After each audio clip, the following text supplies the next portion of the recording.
Dans le tabernacle, seul le souverain sacrificateur pouvait s'engager derrière le voile une fois par an, et encore, non sans être muni du sang du sacrifice. Il portait des vêtements particuliers que l'on appelait vêtements de gloire et de beauté.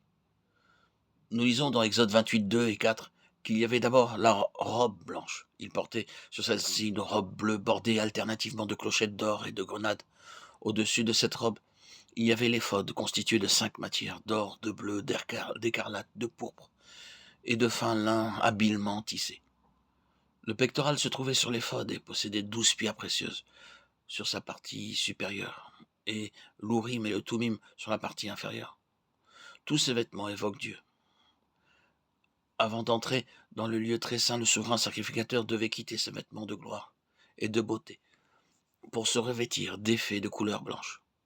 Cela voulait dire qu'avant d'amener le sang du sacrifice devant Dieu en faveur du peuple, il devait devenir un homme comme les autres. C'est pourquoi le Seigneur Jésus-Christ n'est pas venu ici-bas sous la forme d'un ange. Il est venu comme un homme, car assurément, ce n'est pas à des anges qu'il vient en aide, mais c'est à la postérité d'Abraham, Hébreux 2,16. Il est venu comme l'un d'entre nous. S'il l'avait désiré, il aurait pu venir comme un ange, mais en tant qu'ange, il n'aurait pas pu mourir à notre place, car les anges ne meurent pas. C'est pourquoi les anges ne peuvent pas comprendre les souffrances de l'homme. Le Seigneur Jésus-Christ est devenu un homme comme nous, afin de devenir notre souverain sacrificateur fidèle et miséricordieux. En tant qu'homme, il a été tenté de la même manière que nous. Il a permis à Satan de le tenter pendant 40 jours et 40 nuits, par toutes sortes de tentations possibles et imaginables, dont l'homme pouvait être tenté. C'est pourquoi nous autres êtres humains, nous pouvons lui présenter toutes les tentations auxquelles nous pouvons être confrontés. Le souverain sacrificateur devait se rendre dans le lieu très saint avec le sang des sacrifices en sa propre faveur et en faveur du peuple.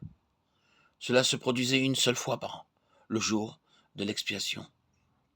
Dans Lévitique 23, nous lisons ce qui concerne les 7 fêtes de l'Éternel, lesquelles étaient des ombres des événements à venir. La première fête était la Pâque, représentant la mort du Seigneur Jésus-Christ comme agneau pascal. En deuxième lieu, venait la fête des pains sans levain. Alors pendant 7 jours, les Juifs devaient manger des pains sans levain. Le levain est un symbole du péché, car un petit morceau de levain peut faire lever toute la pâte. De même, une pensée de péché peut souiller le corps tout entier.